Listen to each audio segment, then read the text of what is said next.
Hey, welcome to Steve McGrath's Basscraft. It's 2021. Thanks for joining me again in the new year.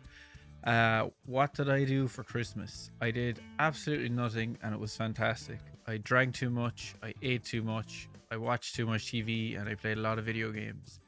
And now I'm back in my shed, like I said. Yeah, I don't really do New Year's resolutions, that kind of stuff. All year round I have goals like that are moving forward. So my goal at the moment is I'm going to fire out the podcast every week for the first 2 months of the year. Um, this kind of makes it harder though when I actually am putting my goals out there into the world, because I kind of have a bit more pressure to get them done. But anyway, I'll just do it. So yeah, I'll get a podcast out every week for the first 2 months. I was looking back at 2020, and I think apart from the podcast, the thing I enjoyed the most was I produced a bunch of songs for young rock bands and two rock bands in my hometown, and that was awesome. Really enjoyed that process. So I really want to up my upskill in terms of using the DAW and all that production stuff. So I'm focusing on that now at the moment. I'm trying to write songs every day and learn more about that, and it really will benefit my bass playing, because I have this MIDI keyboard here and I'm playing around on it, and I'm starting to see the chords and the way the notes fit into different chords better than how I have a pretty good knowledge of theory. But I think the more I'm writing this stuff, I'm hearing different things and doing different things on the keyboard than I ever would with the bass in my hands. So for 2021, I want to improve my production skills, and I want to grow this podcast and YouTube channel. So it really would help me if you could share this, like, subscribe, all that stuff. And I know I didn't mention any bass playing there in my goals for the year, because I'm still trying to figure that out. I'm in a weird place with that at the moment, but I'm going to talk more in depth about that in my next vlog. So yeah, let's just jump straight into the podcast and introduce today's guest. It's Ellen O'Reilly. She really is an Irish giant of the bass. She's done a lot already for someone so young. She's won a bass scholarship. She's a successful session musician on the London scene. She writes for Bass Player magazine, and she also is a class singer as well as playing the bass. So if you're looking for singing lessons or bass lessons or anything like that, hit her up, and she'll sort you out for some kind of Zoom lessons. All the info about Ellen is on ellenoreilly.com, and I've put all her links down below, including a link to her. She's doing like a function band at the moment, the Odd Mollies. So all those links are down below. So let's just jump in. Sandberg are the absolute biz. I've never played one. They look the business anyway. They've only got one in Keith Duffy brought me to a music shop in Dublin before. It's a small one, not Music Maker or any of those big ones. It's like a small Some Neck, is it? Some Neck, that's the one. Yeah. And they had a Sandberg. They had a left-hand Sandberg there, and they've had it there for years. They said they couldn't get rid of it, and I was like, "Why? Sandbergs are amazing. What's wrong with you?" You know what I mean? They're absolutely class. So you picked it. You're a lefty. I didn't even cop that. No, I'm not. Oh, but I was thinking. I'm just saying the fact that they had like a Sandberg that they couldn't sell. That I was just amazed by that. Yeah, it's probably wouldn't be, even though it's a big brand, it doesn't have the same name recognition as like Musicman or Fender or something like that. That people they'd see and they'd buy it, Exactly. But I don't really care about brands anymore myself. Like anything, like I have a lot of Squires, or any old yoke will do really at this stage. Squires are great though. Yeah.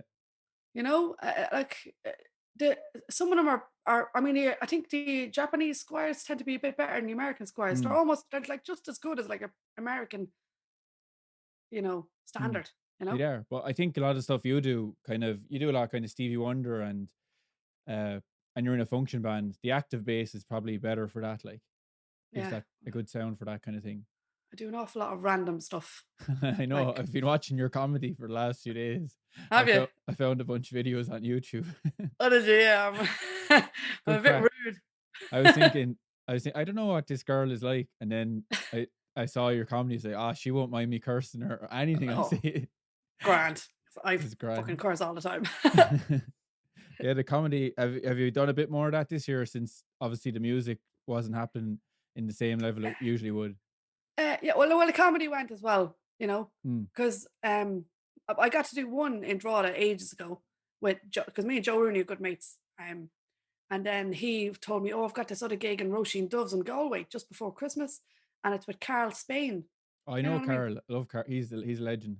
He's a legend. And I was like, "Oh my God, yeah." So did that like just this week, and it was brilliant. We did 2 sets in the day, and it was absolutely class. Me and Joe wrote a little song together as well. Like we wrote like a skit on Last Christmas, but we call it Last Syphilis. So last Christmas I gave you the clap, and the very next day you gave it to Ray. This kind of shit, you know. Nice. But but yeah, we're going to record that as a little video for Christmas soon. So, but Cool. that was the last thing I did really. But loved it. I loved doing Yeah. stand up. Is it like something? I suppose. Well, everyone listening to this will be musicians. Is there any kind of correlation between getting a set together for a comedy and getting a set together for a band, or like Yeah. Yeah, I think so. Yeah. really? Because like, I mean, I remember I did this thing with Joe, and because he's been doing stand-up comedy for like 30 years or something mad. And Yeah. and so he can go into a room and say, all right, these are all older people. I can't, not too many cock jokes, you know? Two Or cock jokes max. yeah. Or unless you're talking about cockerels. All right, fair enough. Couple of farmers there. Let's talk about marrying your cousin. This kind of stuff. Or if it's a younger crowd, you can say anything you want. Hmm. And like, and I got into stand-up comedy because 2 years ago I had cancer.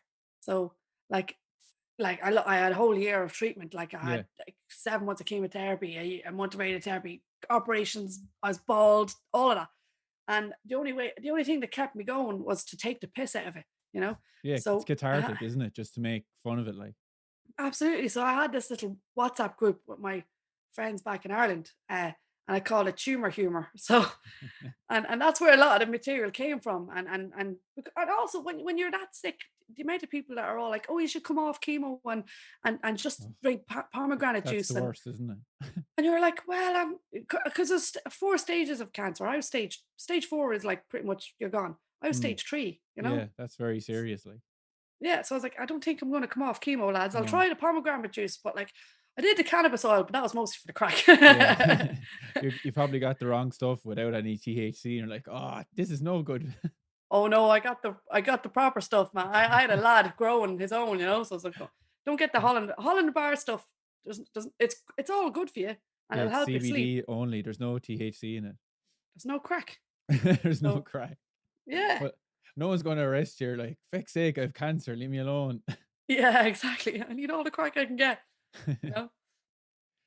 So is that your one 15-minute set that I saw online, or have you another few 15 or minute sets Uh, in the works? Like, well, like I started doing comedy like a year ago, and it was kind of like a reaction to all the crap that had happened to me. So basically like my dad died 3 years ago. Then I had a breakdown. Then I had cancer. Then I had a big massive breakup. And then the cat died and all this shit. oh my And God, like it was one of those, Murphy's Law, like everything was just going yeah, wrong.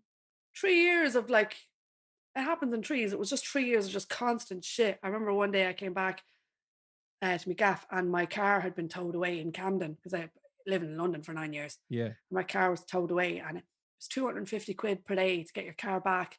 And it happened to me twice that week. So Oh my that God. 1 week, and I'd lost a gig I had for years as well. And I came back and it was because I used to play in these request venues all across London. I And saw that. Yeah, it looks like a really hard gig. Like, it's like it's almost like karaoke with an actual band playing the y- songs. exactly, except we don't actually know what song we're playing, you know? It can be literally any song. So you just have, I mean, you just had to have a really good ear, you know? Yeah. And my hearing went worse, but my ear went better because basically, like, people would just there was all these like napkins on all the tables that had Mm. like print out your name, the song, a tip, comment, whatever. So people would give us, we got a set wage and also tips. And like, we had to play for like 4.5 hours a night, you know, and it'd be like 3 shifts in the day. Cause in London, it was like, you know, it's non-stop music everywhere. Cause Mm. I remember talking to my friend Brian from Keela, another bass Brian player. Hogan. Yeah, I know him. Yeah. Yeah, and I remember saying to him, "Oh, we should do something like that in Dublin and all that." And he was like, "I don't know if it'll work, and because it's like 24-hour like live music. It could. I don't know. We'll I see don't what know. the Yeah. world's like after I this think people plague will is be gone." absolutely gagging for live music after this, so anything will Yeah, work. Like, exactly. So like people would make requests, and the band was always led by a singing piano player. So there'd be like they had piano shells to make it look like they were grand pianos, but there was actually like electric, like Yamaha, weighted Yeah, key things yeah, yeah. inside it. And then there'd be a drummer behind some plexi, and it'd be guitarist and bass player together.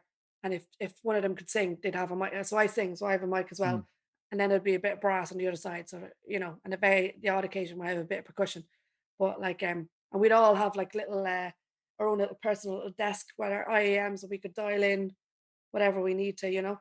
And all this kind of crack. And whoever, and so one person would be singing while the other person was kind of like looking up the chords or whatever, they didn't know Mm. the song, or having a listen, because they'd have their iPads in front of them, and then it'd be connected via their IAMs. It was all very That's technical, like, crazy.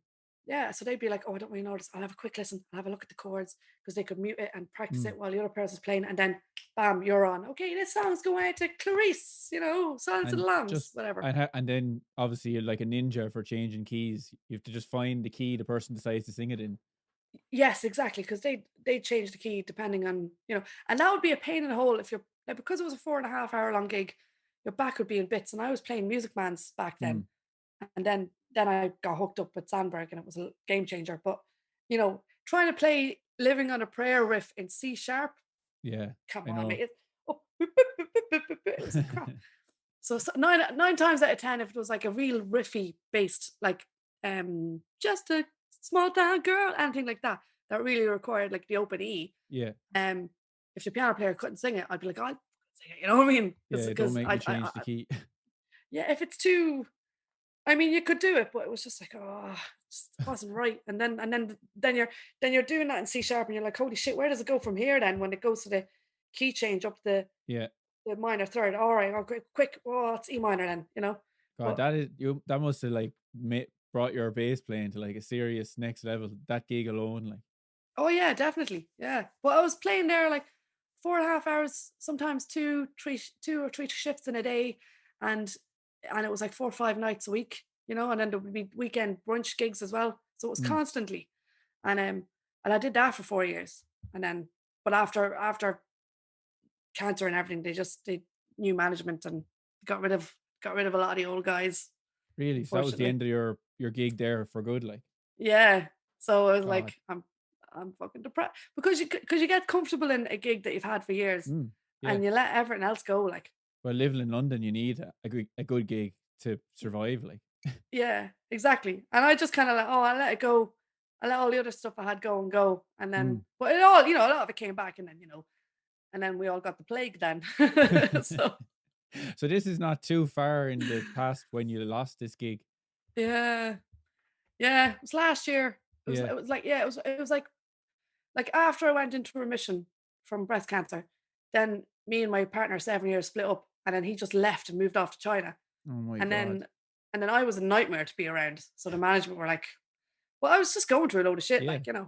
so they just they got rid of a load of the older heads that were there Mm. for years, because I think because we were there before the new MD came in and the new heads came in, we were a bit like, actually, no, that's not how it's done. And I think they just were like, we'll just get rid of them and get people in who will just go, yeah, okay, we'll do whatever you want. Like, I don't know. Well, I'm sure there's a silver lining. Like you might, if you didn't lose that gig, you'd look back in 20 years and go, I shouldn't have stayed in that comfortable gig for so long. Yeah, you I can should have get too moved on. Like, comfortable. yeah, you're very In, comfortable. yeah, like a few musician friends of mine would say one of my best friends, she always said to me, like, you shouldn't be. I mean, in that at that gig, it's not like your career is going to progress really, Yeah. because it's just punters coming to it. It's not like you could be getting a tour or some original stuff going on, or Mm. you could be getting in on the West End scene or whatever. And luckily, after that happened, uh, I got a call out of the blue. Like, I totally believe, like, in like, what's for you won't pass you by, because Yeah. suddenly out of the blue, I got a call from this musical director composer guy, brilliant musician called Felix Hagen, and he's like a multi instrumentalist, and he's Mm. the poshest guy in the world, but he's amazing. And he's got a great band called Felix Hagen and the Family. So check them out. Really kind of happy, go lucky rock pop, glam pop stuff. And he started writing this musical with these comedic actors, um, and they launched this musical theatre show called Operation Mincemeat, which was all about World War II, about that Irish homeless guy corpse Yeah, that they. you emailed me. I was like, oh, I actually know about that. I saw a little mini documentary about it once. Yeah, it's true, but it's so bizarre. Like, so they wrote this comedy musical about it, and they needed a band, and they asked me like, and it was just walked into that, and I mean that will come back as well. I was actually Mm, just talking to the MD this morning. There's tentative dates. We have to wait about cool. this virus, but There's no videos of it on YouTube though. I was trying to check out the music from it, but they haven't uploaded that yet, have they? no, well they won't because there's two songs on Spotify on the Spit Lip Productions Spotify. Mm, But they're keeping it all under wraps because the show has been taken on by Avalon, which is like a massive like entertainment. They have loads of famous comedians and yeah. famous shows uh like between New York and London, like Broadway, West End, all Mm, this kind of stuff. And they're taking it. We were off West End, and we had a couple of months in that theater, and then a couple of months in that theater, or whatever. And we were and what they're doing now is they're going to bring it. They're going for what's called a West End transfer. So musical theatre shows, they start off in these small theatres, then they go off West End. mm, So they're a bit closer by, but a yeah. bit more footfall, a bit more crowd. uh, And then the next stage is to get the transfer and go West End. And that's the plan. And then Brilliant. once you get West End, you could be in there for years. You'll have a nice cushy And the gig for a pay is couple of good, isn't years. it? Being in the pit in those musical Yeah. shows. Oh yeah, I've got friends who've done Phantom of the Opera, um, Jesus Christ Superstar, Mamma Mia. A friend of mine was in the Bat Out of Hell Mm, show, and then another friend, my friend Neil, he was in We Will Rock You, mm. and I did the wedding singer here in Tipperary with local production. It's great crack. yeah, it's good for your reading as well. I'm terrible at reading, so it was like Yeah, I was just like, oh, how am I going to do this? So I learned most of it by ear, and then I kind of during the show, I I still knew what was happening, but it was kind of half reading, half remembering it. But I got through it grand. yeah. My reading was a lot better when I was in uni because I went to the ICMP in London, and then after that, there's very rare gigs you'd have to really read. And but I Mm, did this Stevie Wonder tribute theater show, and it was just all reading. Like, and I was just like, oh God, I used to have to take it home and kind of remember. Okay, one Iana, two Iana, one ticket, I like know, remember yeah. all the stuff, And then Stevie Wonder, especially the early Stevie Wonder, when James Jamerson was around, no bass line is the same. No, Like Nate Watts, okay, that's all complicated as well, but it's pretty much all pentatonic and the crack. shapes as well. Jamerson throws in like these chromatics or an open string. You're like, oh, I wasn't expecting that. Exactly. And ghost notes and all this, and nothing's the same. So when it was like the early stuff, like for once in my life, I'd be reading it going, if I just improvise some of it, will anyone notice? And nobody noticed. Hey, it sounds great, just like Jamerson. I'm like, yeah, that's because I'm making it up, just like he did. you know, just little like slinky bits and stuff. Yeah, But we on the P bass for that gig, obviously, to get the Jamerson sound. no, this space, this Sandberg has because when I was doing the request venue stuff, we had to play any. It would be any song, any key. So I had to get a bass that was light. So they made this for me, like so. It's Really? Oh, yeah, you have a few endorsements, right? Is it Sandberg, Mark Bass, Musicman, and yeah, Zoom? Are they Zoom. the Yeah, I people? really should do more with Zoom with the They're videos. Zoom are a brilliant company. I have a load of their stuff here, like all the little, the recorder things. I've got about three, the H1s and H2s, all the different things. Yeah, I've got some of them, but I've also got that Q, the one that Oh, they the video launched. and a Yeah, Zoom. Yeah, yeah, I've got that. And I was like, yeah, I'll do loads of stuff with it. I I think really they should. came out. I think they came out with a new thing recently. It's like a little mini mixer, so people can like record videos on their phone for YouTube, but they're not shite. So it has like two little knobs on it, and you can use it as a direct in kind of thing. I saw Oh some wow! guys using it. It was really cool because I Oh, hate that when when you watch people doing bass videos and they're using the phone audio. You're like, oh, it's pointless because it doesn't pick it up. But it's mm. some cheap thing they brought out that you can just get a good sound with your bass. Oh, I must check that out. Oh, you're the Note one. that. They'll send I you one to try know. out. I know. I've kind of lost touch with them. Well, I went from Music Man to Sandberg, so I was with Music Man for a And few how does that years. work? I am sure people listening are interested to know how this endorsement thing worked. Is it you Oh have to right. choose one, or can you be with a few? And It depends on the company, right? So, like how it all started was like 10 years ago. like I was playing in I was doing the all original thing and I'm playing in function band and doing all that in Ireland, but I just and at the same time I had a day job of working in labs and stuff and I hated it. All I Mm. wanted to do was gig and play bass and have In the crack. labs. Oh, you studied science, did you, in college? Yeah, the Yeah. first time I went to college and I was like, and it was kind of like, oh, I'll do this because I'm good at biology and I'll get loads of money so I can afford a load of gear. Say, So I was yeah, doing it. that's the same uh, as me. Yeah. Yeah, I was doing it just to live for the For the gig, gig. like, Yeah. and I was just depressed. And then when the whole, crash came in 2008, 9, whatever, they were like, "Oh, we're giving everyone a redundancy package," and everyone was like, "Going, oh, there's a lab there, there's a lab there," and I was like, "You know what? I'm going to take this package and I'm going to feck off to London because that's Fair been my play. dream, right? Yeah. Because all my favorite like session players and like John Paul Jones and all my favorite bands and all that were kind of like all around London. And so so that's what I did. So I was religiously reading Bassist magazine at the time, which Yeah. then became Bass Guitar magazine, right? Which Joel, is is that the editor? Joel Joel McGyver, yeah, that's my McGrath's, editor, yeah. yeah. So so now it's becoming Bass Player UK Mm. magazine because Bass Player in America has been going for years, and now they've joined forces.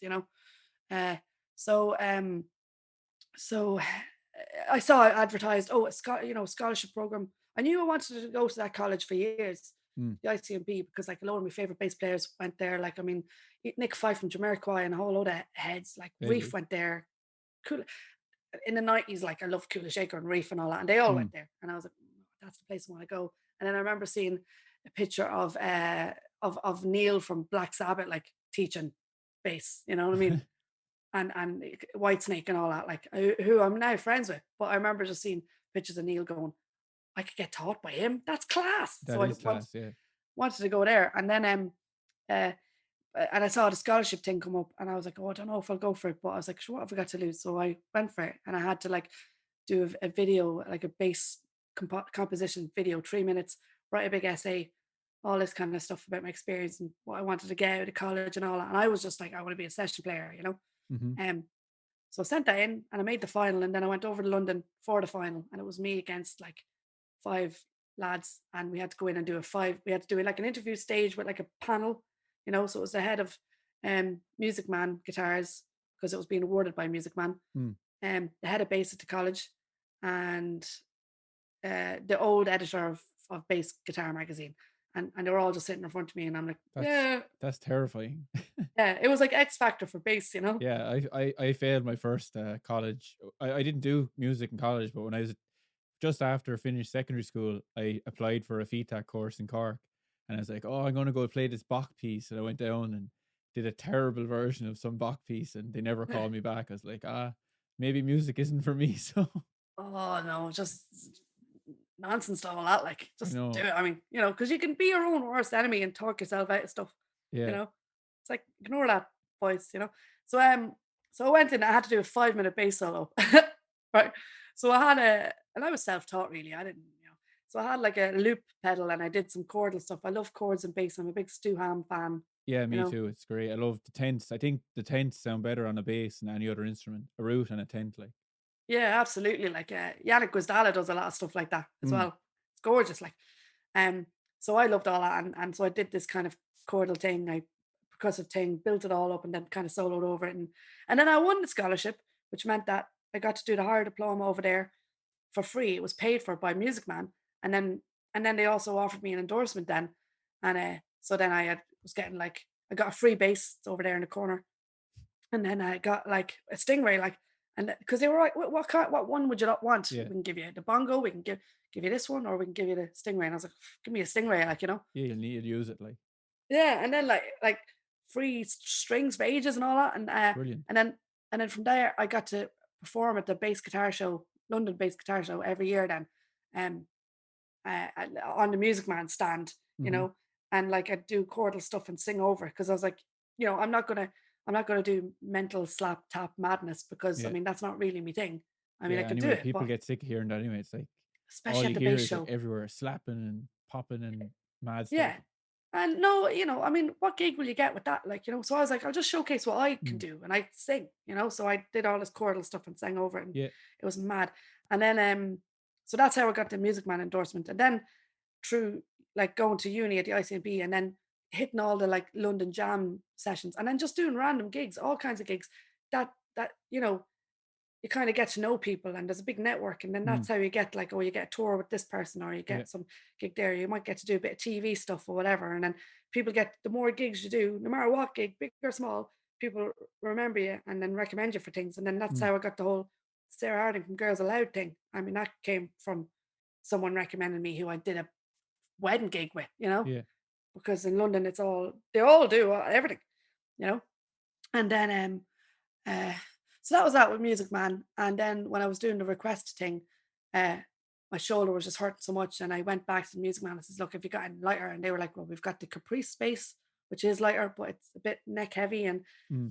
and it's passive. And I was like, I need a bit more variety. And then a friend of mine was like, no, come and talk to Sandberg, And Mm. I met Holger, who is the CEO of Sandberg, and I got talking to him, and he was like, I'll tell you what, we can build you a bass.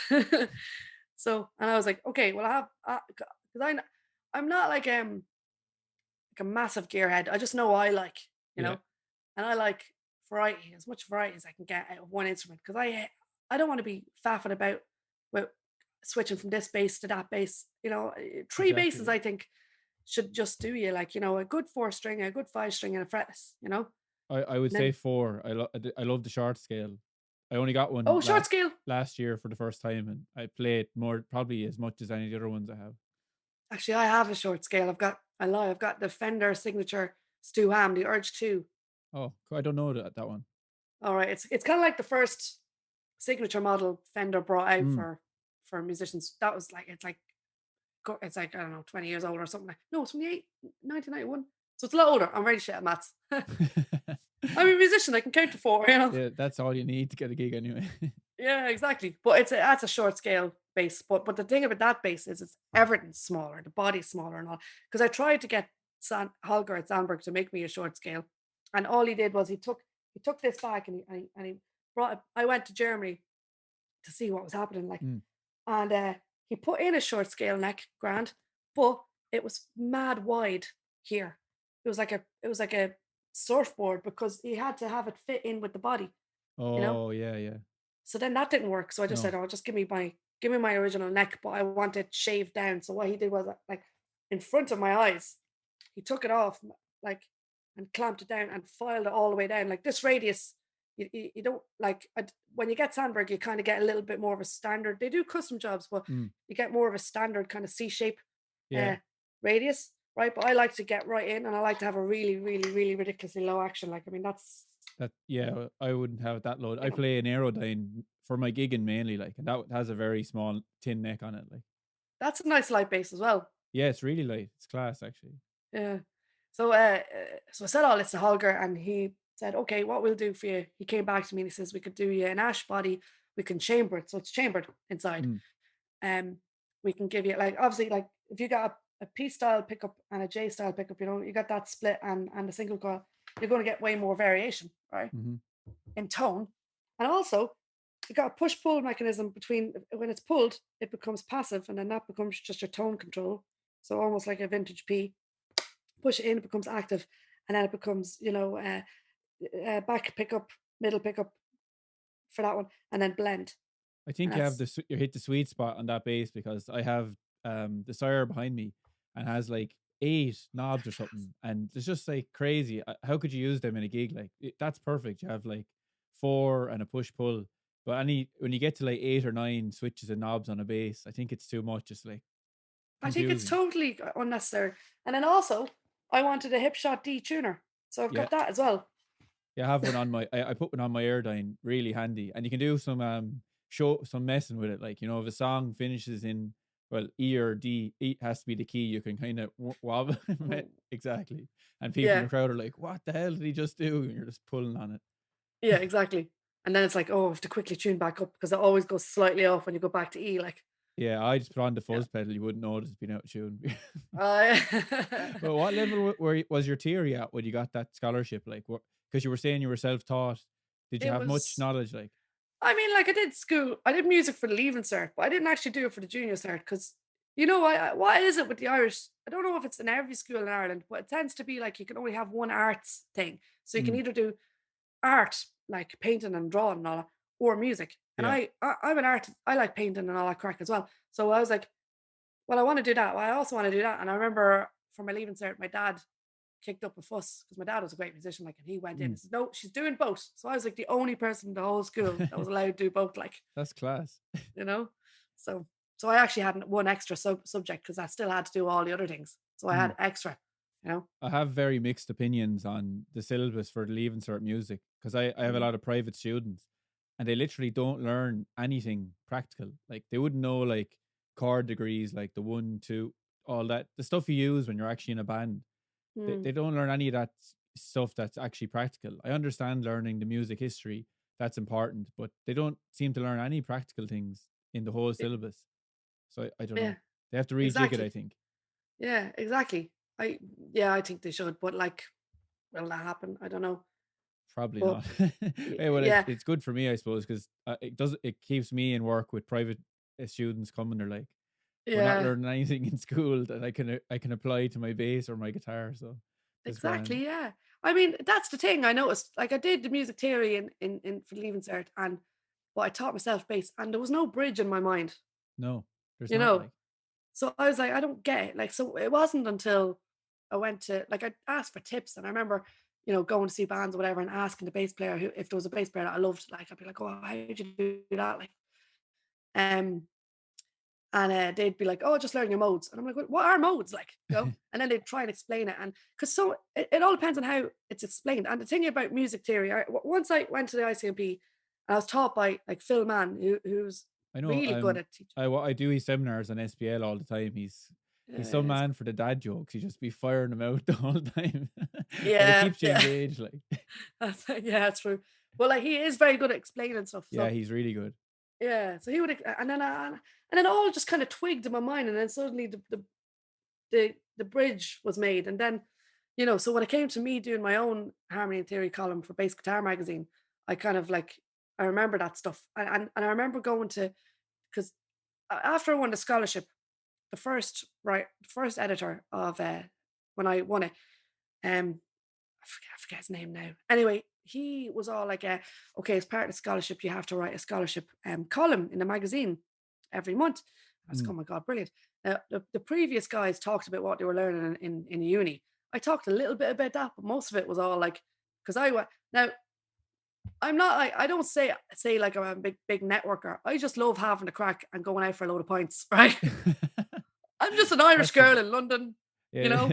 Kind of So I remind. was like, I talked to Paul Bushnell in an earlier episode. It's kind of like that. He when he got to America, he was just having the crack, and the jobs just yeah. kept coming in. Like, Exactly. It's not like, oh, I'm out networking. I was just like, I'm going to go have a bit of crack with and make all these friends. It wasn't, hmm it was just being Paddy who likes a couple of pints, and then yeah, you just make all these mates.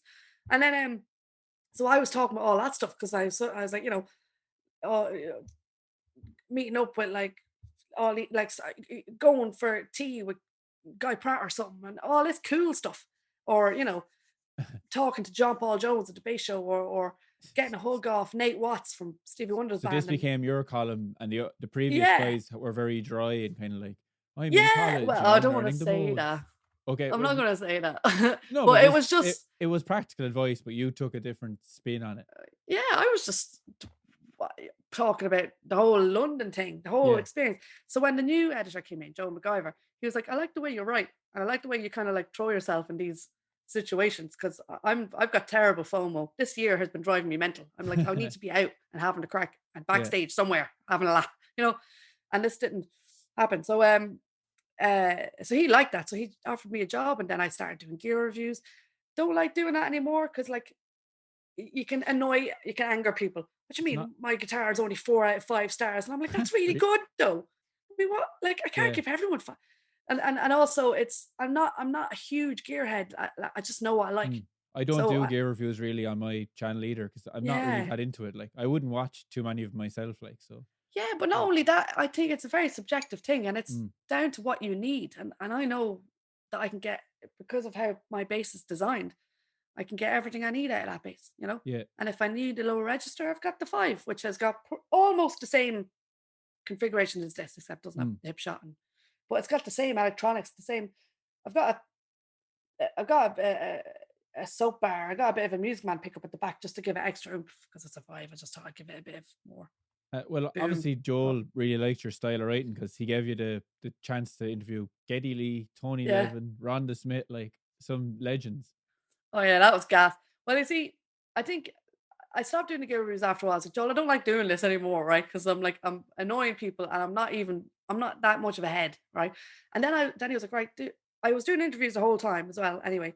And then had my own harmony and theory column, and it was for beginners. And then we had a special bumper edition come out, and then I did intermediate tapping because I like a bit of tapping, you know. Yeah. So intermediate tapping stuff and slap stuff and theory. So I had that. And then after a while, he had too many, there was like too many people doing too many courses. So, Mm. okay, you're doing harmony and theory, but we need a bridge between that and techniques. And so how about we just have one guy doing the beginners, one guy doing it. So then he was like, look, I'm gonna have, Steve Lawson, Phil Mann, and Stuart Clayton do all that then. And I Yeah. was like, that made, and I was like, you know what? That's a relief because there's only so much I can talk about, like pentatonics. Like I really, there's only so much I because wonder. I every have a month it'd bunch be of the like, magazines down there. what do you? I'll get them out after. You're probably in one of them doing some of this stuff. I'm in, yeah, I'm in a few of them, like, but but so and then I was like, that ran out, and I was like, thank God, there's only so much I can say about that, like, Yeah. because then I started going on about modes, and then people started saying to Joel, we don't understand what she's on about. Because I started just progressing into intermediate then. And he was like, no, you Yeah. have to stay with the beginners. And I'm like, yeah, but there's only so much I can talk about root, I know. third, fifth. It's hard, isn't it? Like, You know what I mean? It's trying to make it, how much can I stretch the root note? You know what I mean? So I was like, so so I was relieved when that stopped, to be honest. mm, And then he was like, all right, I'll have you exclusively doing interviews. And I love that because I'm definitely more into talking to people and being a people person and all that. Like it was great crack last year. I went to Ronnie Scott's and I had to interview Victor Wooden, but it wasn't just him. It was a panel. that's It was class. him and all his brothers, Oh Reggie and yeah, all them. deadly. So, and they were Future all Man. That's one of them, isn't it? yeah, well, they were all, yeah, and they were all there together. And I had my dictaphone. I had to get them to say, "Hey, this is Reggie talking." Yeah, Ellen. So it's kind of like, and then they go off on one about politics and all sorts of stuff. And then I had to kind of bring them back to talking about, because they were talking about how, because Victor was the youngest of them, and that Mm, that was a cover story. And then the Geddy Lee thing, that I'm a lifelong Rush fan. yeah. So when Joel rang me, says, "Ellen, are you up for doing the Geddy interview?" I was like, "Bloody hell, yes." But he was like, "Look, I'll go with you because you're such a fan, you might not be able to speak." I was like, "I'll be fine." And when he walked in, so we went to this hotel, like, and it was like a really, really posh hotel in West London, like it was like Kensington or something. That's what it was. Yeah, this beautiful, like chandeliers, tiers of coffee and tea and cake and all that stuff. And brought in by his agent and all that, sit down, And then Geddy Lee's shown in, and he's just exactly as he appears. He's just real kind of like, oh, hey, I want to, hockey t shirt, like shuffling it, like so down to earth, so sound. Mad nerd to talk about bass, And Yeah, he has a and he book just out, sat doesn't he? down. The Big Bass book or something. He's mad That into it. was that was what the interview was about. We Okay. weren't talking about Rush too much, And obviously Neil was alive at the time, but Neil Mm, didn't tell anyone that he was sick. Um, but so it was just all about basses and stuff like that. And then I got in a bit of, so at first I was just like this and I was shaking. And then Joel is so used to it. Like he was like, "Hi, Katie. So this is my writer, Alan." He was like, "Oh, pleased to meet you." And I was like, "Fucking hell, like I'm obsessed with you."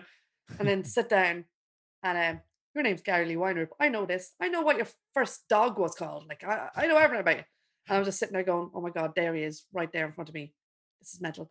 And then after a while, I just kind of calmed down. And then I was waffling to him. And then he was mm, just engaged with me. And then Joel sneakily got up and just started taking photos of me and him just chatting. And we're by the fireplace with brilliant. a load of cake. And I love that photo. I was just That's like, oh, this class. is class. Like, yeah. Yeah, I And was about to ask, how did you prepare for that interview? But obviously, you know everything about Rush. yeah, I did. I don't think I really did, like, because I already, I did a little bit of research on vintage basses because I knew his book was about that. But I Mm, kind of knew a lot about that anyway. But I learned more from Getty. 'Cause he really knows his stuff. He was going on yeah, about like the pickup, like how pickups were wound in this one particular year. I think it was like 1974 of the Fender Jazzes, and it's that one year, and then his signature model and how it's based on that and all this stuff and that's like so cool. That and then the that socio-economic. effects on the town where Fender was based and all Mm. this. And I'm like, yeah, I don't know that much. Like, I know what a split pickup is, man. I Yeah, know the but difference between a Pats Magnum. sometimes you need that in an interview, like, because the listener would have the same knowledge as you, so you're learning together instead of two people who know everything. You're Yeah, not coming along with them then, like. exactly. Yeah, yeah, it was great. And then Joel towards the end, I was like, oh God, Joel, shut up. Like he was like, oh, by the way, because I think I started talking about singing and playing bass. And Mm. he was like, oh, Ellen's a fantastic singing bass player. And he was like, oh, really? I must check you out on Instagram. And I'm like, oh my God, for fuck's sake, don't, will you? You're Geddy Lee, feck off. Oh, Like that's class. it's class. Did you ever actually try do the playing the keyboards with your feet like he does? You need Taurus pedals for that. Chorus And pedal, yeah. I don't have I do play keys. Mm. But no, I haven't. It's just like stomping on pedals. So I suppose you because when you with the thing with those pedals is they're like connected to like a chord. So when you hit it, you're playing Mm. a I nearly chord. bought one on adverts a few years ago. It came up like, and I was like, "This is the most pointless thing I'll ever buy. I'll just leave it go." Yeah, if I was buying it, it would be for the crack more than anything because I don't think I do. Like I do get to play on the musical show Operation Mincemeat. There's some songs where we've got a techno vibe and I'm on I've got a Korg mini Korg thing, Mm. so I'll use a bit of synth for that. Like, Yeah. but most of the time I'm just on W- this. Would you say like a session bass player should be able to play a little bit of the keyboard mini chord just in case they need it for one of those gigs? Like, Oh yeah, definitely. Yeah, you should definitely. I mean, like even a bit and a bit of keys as well. It just helps you understand as well, like what it just connects the dots with the theory, you know? mm. Yeah, definitely. Oh, you definitely should be able to play a bit of synth. You But need a 5 string for those theater shows as well, don't you? A lot of the music is written for 5 string. yeah, depends on the show. I know with Hamilton, there's a lot of 5 string crack going Yeah. on in there, uh, you know. Um, but with Up Mints, they love me 4 string, and then Mm. otherwise they just want me on the microcorg. So there's that. And the weird thing is that the whole thing is on in ears. There's no amps. It's a silent Okay. stage. Um, so some shows you have the band are like in the pit and you can't see them. Some shows the band are kind of hidden and you can kind of see them. Like in We Will Rock You, Neil would be up. Neil Murray, by the way, he'd be up. He had me up with him, like I sat behind him, and while he was playing, I was like reading through the score. Like he kind of introduced me to a load of cool heads up and that, like, Mm. and you can kind of see the band from where you are, you know. But an Operation Mincemeat, and in the show six, the musical, I'm at depth for that. The Mm. band is on the stage, Yeah, so We Will Rock You. I don't know. Oh, was it Monsters of Rock or no? That film that Tom Cruise did. The oh, Rock theater of version, Ages, Rock of Ages. Yeah, the band are on stage for that one as well. yeah, yeah. I haven't seen that. I don't know who's in that one, but yeah, some of them have that. Like, and for Bat Out of Hell, sometimes the band come out on stage and then they go back down to the pit. Or there's a scene because my mate Hugh was in this and I was the bass player for that. And there's a scene where they drive a Cadillac. They actually drive a Cadillac across the stage, and it goes into the pit. And That's then the class. musicians have to go up a ladder, but up a little staircase behind and walk out of the pit as if they've been hit by the Cadillac, and you know what I mean? All this unbelievable. They even so, had like a pool on the stage. It was crazy. so you're enjoying discovering that whole new world of playing in musicals. It's a Yeah, completely different thing, isn't it? Like, it's totally. But like in Operation Mincemeat, it's based in World War II, so we're all dressed as uh as as as 1940s like secretaries. mm. Except I'm the only girl in the band, so the lads are dressed as secretaries as well. And I'm sitting there going, Could you explain to people what it's about, just in case they're not wide to the story of Operation Mincemeat? all right, okay. So in World War II, the Allies, like the Brits and the Americans, obviously were trying to get in there and kick Hitler's ass.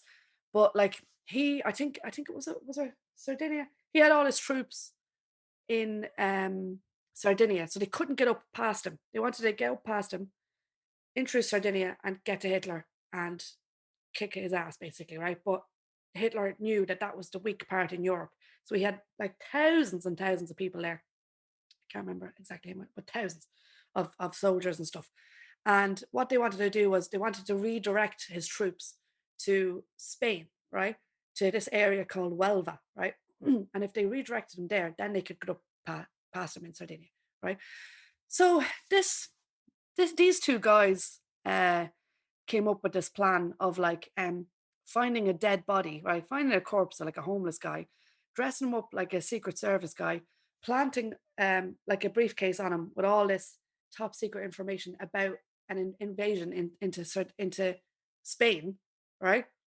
And put him on. What they did was I make it look like he crash landed Mm. off the coast of Huelva in Spain. So what they did was they got this corpse, they planted on him. They even planted on him love letters to make him look authentic and stuff like this. Yeah. And top secret files, all this kind of crack. Put him in the suit.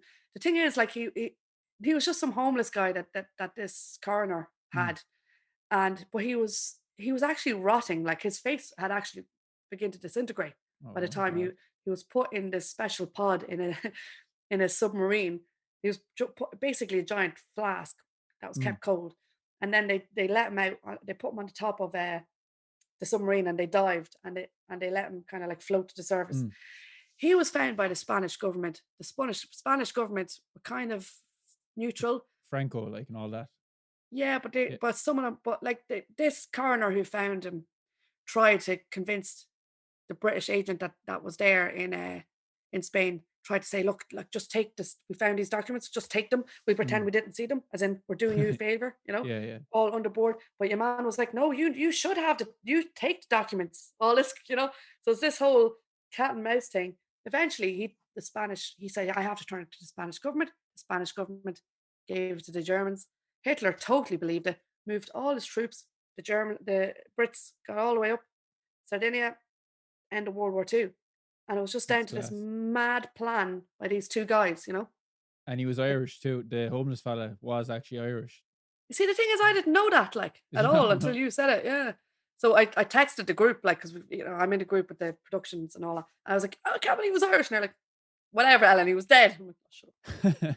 Well, we like to get one connection in, Come on. Absolutely. You know what I mean? Because the opening scene is them waving Union Jacks, and I'd be like, they're going, What yeah. about the Irish? Where's that recognition in this story? Exactly.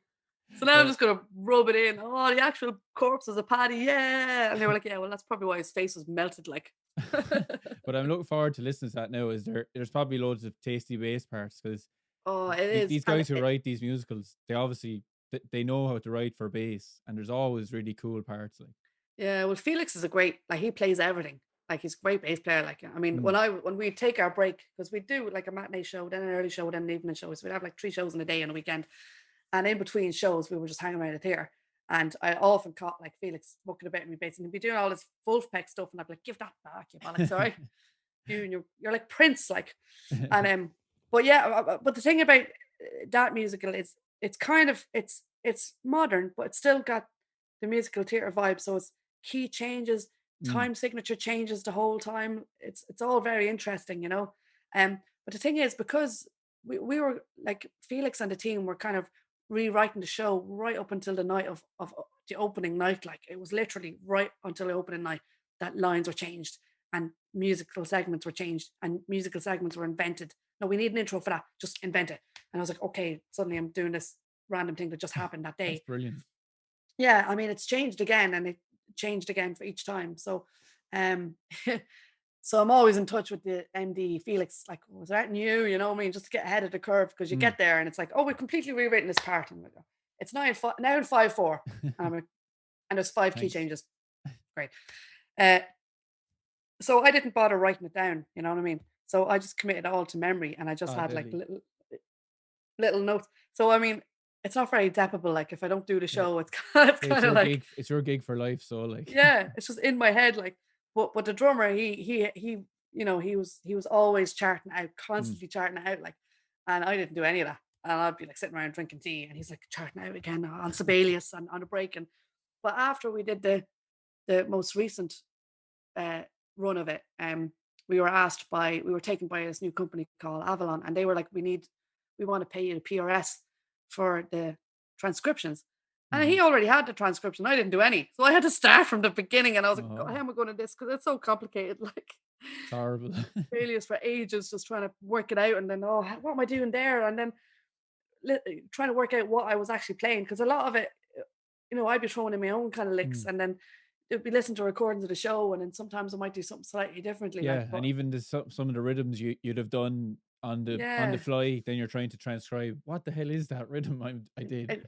exactly. But a lot of music, it's so cool about the musical theatre stuff. It's a lot of music is connected to the vocal line Mm, or lines or parts that are in the show. Like you'll play a certain way because they're having a fight, or you play kind of softly because they're having yeah. there's a you know, it's really cool. Mm, And then it was all about dynamics as well. I mean, a lot of people forget how important that is. Like bring it up, play softly, and play with feel, and be conscientious of what's happening. Know when not to play. You yeah. know, all this kind of crack as well. Like so. But it's a great show. But there's a song on Spotify, Spit Lip. I think I'll send you the link. It's Cool. called Dear Bill. I play on everything else except this one song called Dear Bill where it's just piano and it's beautiful because it's about this. They're trying to write the love letter for Mm, the dead guy, and and the woman who's writing it, she's this older lady and she had lost her husband, so she's kind of writing it as if she's talking about her husband, and it's just oh my god, everyone would be crying in the front row, and for the first couple of shows, I'd be crying every single time, and I'd be like, right, yeah, we're on the stage, people could see me just go right, and the drummer would be laughing at me. I'm like, That's it's cool. beautiful, you That's know. fair play. Like that sounds like a fun show. I'm holding out for War of the Worlds. I want to play bass on War of the Worlds because I absolutely love that musical. Your man Herbie Flowers did all the bass. You know the guy Oh, class. he wrote the bass line to Walk on the Wild Side. That guy. Yeah. Do, do, do. Yeah. Yeah, but he plays bass on the War of the Worlds Jeff Wayne thing, and it's just crazy bass playing. It's brilliant. Class. He played with Bowie as well. Yeah, he probably would have done a bit with him Yeah. as well. I think he did, yeah. Um Another musical bass lines I love, Jesus Christ Superstar. Oh, they're so difficult. They're You so need a lot good. of chops for that one. I actually tried to learn a few of them. Like, Yeah, we had to do that in the ICMB. We had because the way the course is structured, the degree then, I went on to do a degree, is you'll have like a few weeks of musical theatre. And we did a few other shows, but Jesus Christ Superstar was my favorite because it was just so it was like 70s yeah, it's vibe busy. The bass bass playing. lines in it are very busy. Like, Yeah. it's good I crack. I, I totally missed the whole I a lot of my favorite bass players are lads from the 70s, like early Queen, John Deacon, class, Yeah, he is so class. melodic and kind of all over the place, but not in a getting it in the way. Mm.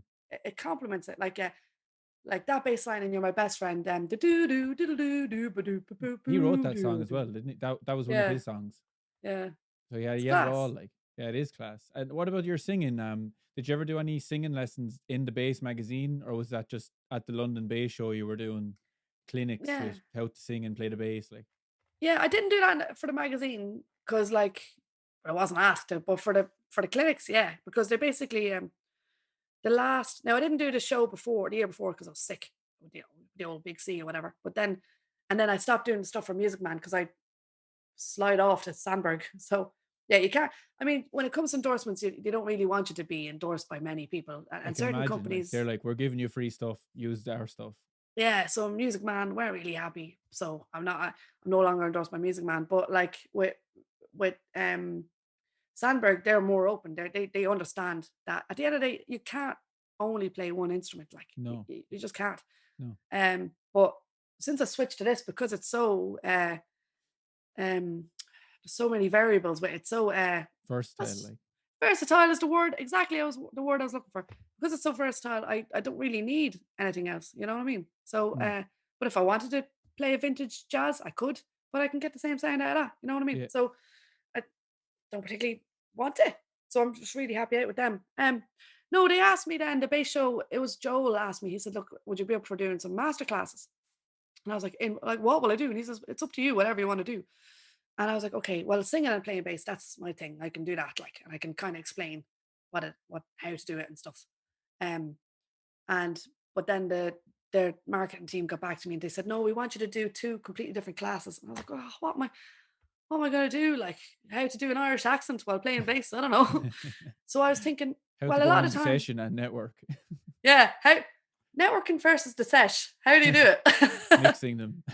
The sesh, always, And actually, Keith Duffy will. I don't know if he'll appreciate me telling you this story, but one time we got given out to in Ronnie Scott's for being too loud and drunk. No, I don't. He didn't say we didn't talk about drinking at all. Now, Oh the right, Keith, yeah, no. yeah. No, no, he's all well behaved these days, but Yeah, like me and him would like we'd always meet up when he was in London, and we went for a few pints and ended up upstairs in Ronnie Scott's, and it was like a jam session, but they were playing all this like neo soul, and People were really listening. And me and him, two really noisy Irish people waffling about basses and shit, like in the corner going, oh, I don't know how I feel about the new Fenders. And shh, guys, be quiet, We're like, let's leave. Let's just find a pub. I bet if they knew, recognized you like as well-known bass players, like, oh, it's okay. If it was like Victor Wooten at the bar making loads of noise, like, yeah, nice, they probably wouldn't care. Like, but yeah, it was more. I think it was more of a singers' night anyway. So yeah, they just had a house band and a load of singers, and singers 9 times out of 10 don't give a shit about us. no, they don't. So that's why I like being a singer, because I care. So I decided, because Paul Geary was doing masterclass as well, and I remember afterwards talking to Paul. He plays for Nick Kershaw and Tony Hadley and all that. He's fantastic.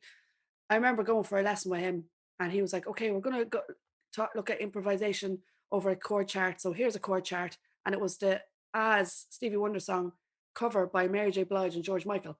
And he says, because I remember the session, I had to come up with that, and I'm like, "What?" He played bass in it. I'm like, oh, mate, class bass on it. Anyway, clang like, and I was like, deadly. And then anyway, Paul got to do the same class twice, but I didn't know that was an option because they told me I couldn't. So the next day, I decided to do band leading as a bass player, because a lot of the time I do a lot of trio bands and I lead the band, like, but in particular with my Irish band, the Odd Mollies. They don't know what's going on half the time. So fair dues to Danny Nolan on drums and Sarah Michelle guitar, because like I improvise a lot of the time. I'm like, I start throwing in medleys and all that, and they just have to watch me. Like, yeah, they're brilliant. I've seen both of them play. They're class musicians, so they will have to keep up. Yeah, but Danny's always watching me, and Sarah at first didn't so much, but then now she knows the crack. She's like, you have to watch Ellen, because I got God knows what she's going to make me do, like, Don't be watching the telly in the back of the room. You get lost. Yeah, you have to watch me, like, because then I'd be like, all right, bring it down, or all right, bring it up, or get ready to stop, all this kind of crack. So I did a band leading thing, but when I did that masterclass, they all just asked about singing and playing anyway. They kind of wanted to, and some people had come from the class before and they wanted to talk about that again, Yeah. So it was a hit, like loads of people came in. But it is a very it's a specific thing, playing, because the bass goes one way, but sometimes the vocal line might go another. So they need someone like you to maybe put them on the path how to get started, like. Exactly. And also it's one of the most employable things, to be able to sing and play, I mean, that's the game changer. That's why that's what happened. Like when I get certain gigs, it's because I can sing and play, and I can harmonize. I can do loads of BVs, all that crack. So, I find it's not so hard if the rhythm is the same as what you're singing to what you're playing, but if the rhythm is off to what you're singing and playing, that's totally. why like so in that masterclass, I did stuff that, like, so if it has a consistent rhythm, like on that video, there's a video floating around on YouTube of that when I'm doing I Wish, but I wish I saw you doing that. Yeah. So that's okay. Yeah, it's busy. Yeah, it's busy, but it's under your hands. I mean, if you don't do all the little extra bits that Nate does, if you just keep with the actual bass line. Also, don't overcomplicate things when you're playing the bass if you're going to sing as well, because you're responsible to the rest of the band. So don't overcomplicate it. Just do the bass line. You know what I mean? Don't do all the extra bits. So I just keep the bass line consistent, right? Do do do do do, because it's a consistent rhythm, So you can do it once you get into muscle memory. You can do it without thinking about it, and play it in a way that is easy. So I play up here, so it's easy, rather than overcomplicating it, playing up the neck. Because then you have to kind of change position. Keep it handy, use your open strings. Yeah. So I do that, and then singing, and then getting into the habit of like trying to talk to someone while you're playing it. Yeah. And then starting to kind of hum the melody, and then trying to sing, and then you'll find that you can have that, but then you can challenge yourself more with something that has a little bit more independence not, kind of. yeah, well, movement and a little bit more improvised stuff. So maybe some Motown Stevie stuff, So for once in my, where you have to kind of add a bit of pizzazz to it, a bit of Jamerson, then singing over that's the next level. And then the ultimate level, I think, is when it's all weird syncopated rhythms and stuff. Roxanne by Police is a perfect example, I think, because it's rock, but but you don't have to put, but Yeah, I think Sting is but the top level when it comes to singing and playing weird bass lines at the same time. I think so because he doesn't do it's not the same. It's not going with Mm, rhythmically. It's not going with It's not. It doesn't matter so much the notes. Well, the notes obviously matter, but what I mean, it's not going to trick you up too much. It's mm, the rhythms. yeah, So it's all is crack. it is that So definitely. yeah, but in that song you've got the offbeats and then you've got pushes as well, and then you've got weird timey bits. So that that stuff or any a lot of police stuff would be Yeah, like that. and I So think I with think Philo as well, he does in Tin Lizzy. He's has real personality in his voice while he's singing the bass. Like he does those yeah, Philoisms, no bother to him. Like exactly. Like he's nearly talking as well, but also he's doing another technique again, playing solidly with a plectrum, but he's also playing great lines. So that's another thing. So mm, uh, I think a lot of bass players, most bass players tend to be more fingerstyle, and playing with a plectrum might be a little bit weaker, because you don't get to do it as much. But mm, that's another. Uh, so if you want to get up your plectrum playing while singing, look at the Tin Lizzy stuff and the Philo stuff. You know what I mean? yeah, So those are the levels. But but yeah, start with a kind of like a baseline that you just know that without having to think about it, and then try and talk over it. Because I remember the magazine they sent me over to Germany to the Warwick base camp years ago, and it was mad. It was like I had to interview loads of heads that day. Like I'd interview like Stu Ham and David Ellison from Megadeth and Rhonda and Divinity Rocks and all these. I was all day just in this room, all these rock stars coming in, like Gary Willis. It was lovely. Chuck that's Rainey so came cool. in, and I was like, I just want to hug you, man. Just give me a hug, you know. So having a crack with them, and every evening there'd be like there was like a bar they had on the place in the factory. There's a big bar and like a stage, and everyone's up jamming and having a crack. Like it was deadly. But I went, and then one of the other days I got to go to their master classes, and I remember being in Rhonda, no, Divinity Rocks' master class, and hers was all about singing and playing. Yeah, she And does rapping and everything and plays. Like yeah, and what she did was she got people. Okay, does everyone know the bass line to? It was something simple. It was something like "Stand by Me" or something. Okay, can everyone play "Stand by Me"? And she'd get everyone to play a bit. Right. Okay, and then she'd go to someone. Okay, play "Stand by Me," and then she'd be like, "Right. So what did you have for your breakfast?" And they're like, I had eggs," and then and then she kept doing that until they were able to talk. And she was like, "That's the first step." And I was like, "Oh, that's a good point." Like. mm, And then I remember going to Rhonda, I was going to say Rhonda Skits, that's a punk tribute, no, Rhonda Smith's class.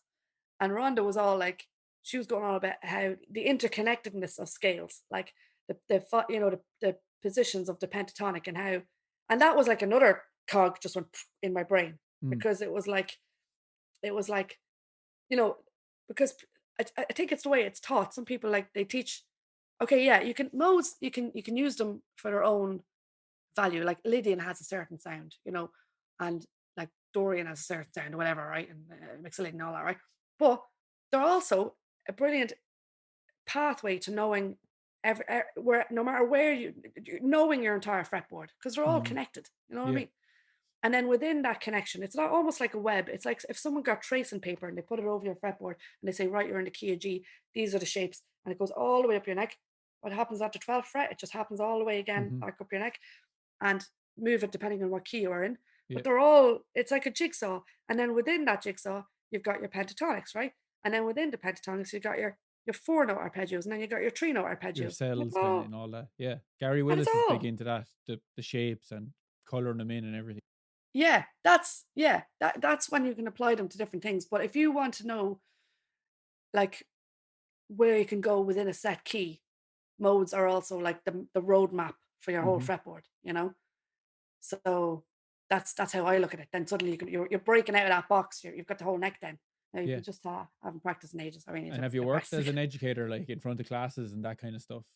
Yeah, Yeah. I was teaching in BIM Brighton for a while. Hmm. And then but like I was living in London, so it was like a 2 hour commute. So after a while I was like, you know what I mean? For a few classes, I was like, it's not really worth it, No. So but I was doing it. I enjoyed that. And then I was teaching. Well, I do kind of like I do all the auditions for vocalists and bass players. Well, not all the auditions, quite a lot of them for vocalists and bass players at the ICMB now.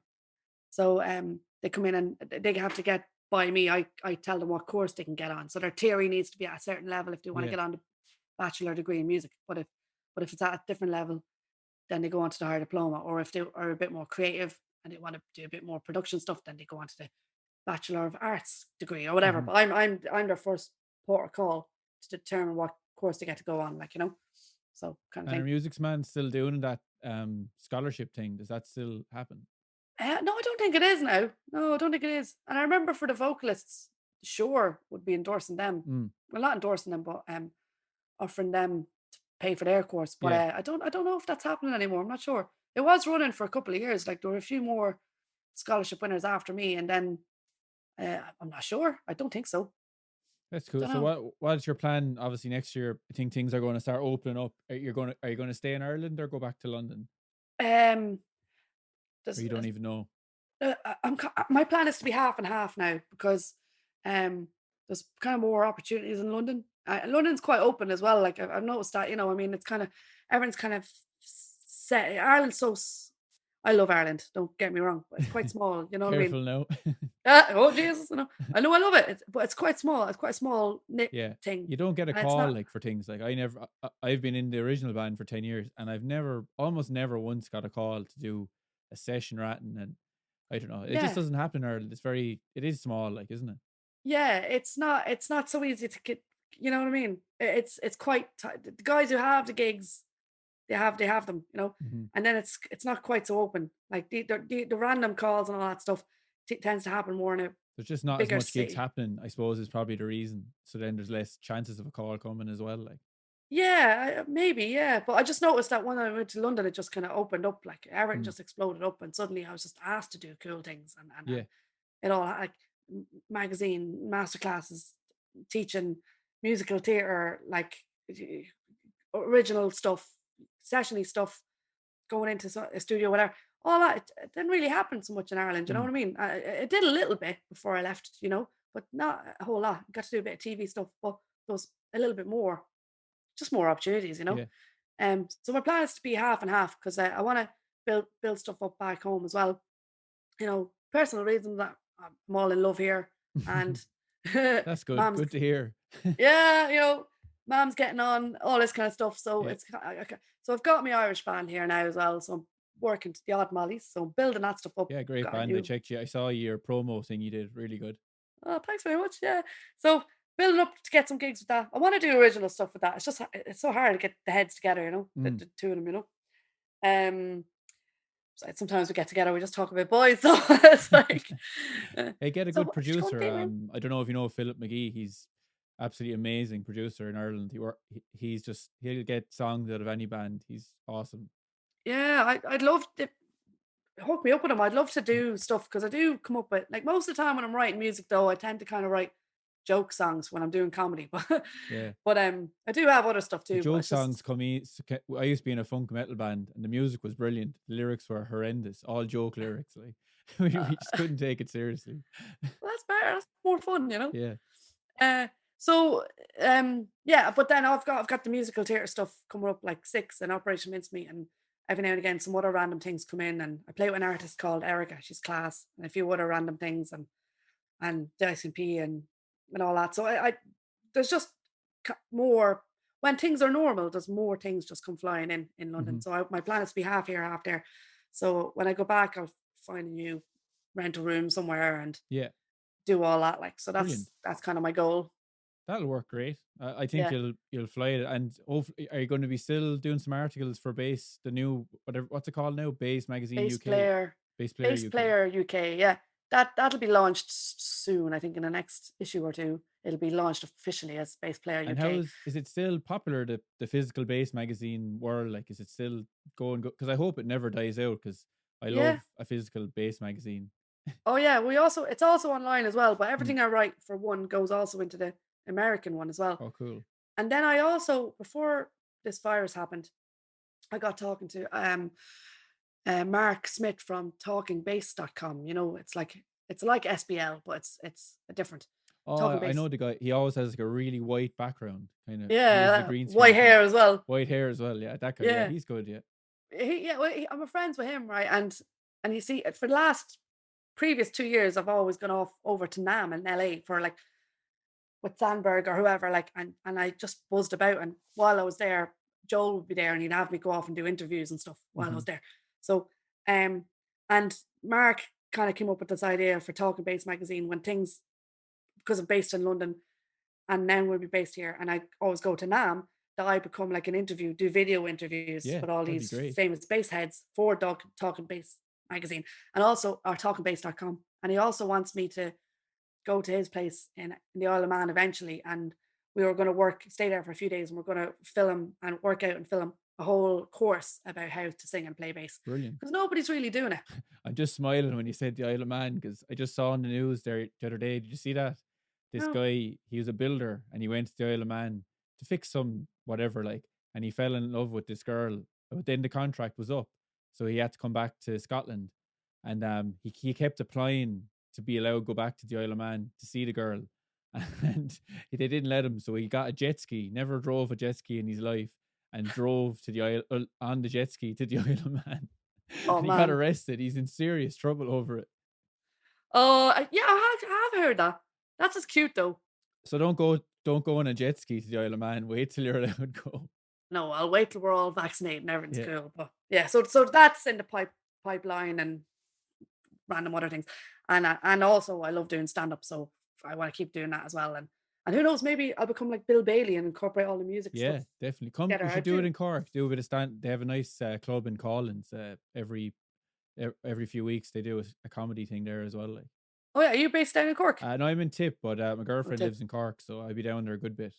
Ah, yeah, yeah, So cool. Oh yeah, well I'll definitely let you know because we did Roshi and Doves there recently, and but yeah, no, I'm that's my plan. I want to be doing that as brilliant. well. Well, I think you're going to have that's a lot of stuff. You have that more than enough to keep you busy. Yeah. Well, I like being busy. That's why 2020 was so hard. I hate I was sitting really around busy with my this year with thoughts. education and stuff, all that side of things. So next year I hope to do more kind of writing and original stuff, original music. Like, Yeah, deadly. but where can Jazz. people check you out actually before we sign off? Uh, yeah, okay. My website, ellenoreillymusic.com. It's eventually it's going to become ellen-o'reilly.com. But And it's a really good website. I was oh, compliment you on thanks. that before. Like it's Yeah. just clean and you can find everything you need to find. Yeah, thanks. Well, I'm going to re jazz it up. And I was keeping the comedy stuff separately. And I'm writing I'm script writing for a TV show as well now as well. So I'm doing all sorts of random stuff. But like, I was going to keep it all separately. But now that I'm writing as well, I'm like, I should just have one website. So But like eventually the I'm people, going to someone have, said to me I should have a separate thing for the podcast, but I'm like, no, this it's is what bass I'm related. doing and this is who I am, and I'll just keep it on the same thing. Like, No, keep it on the same thing because it's still base related. So yeah, I'm what I'm going to do is I'm eventually going to get rid of ellenoreillymusic.com and have ellen-o'reilly.com and just have all the random stuff I do because why not? Like, I'm yeah, because I'm becoming more and more random. So it has to all be at one place.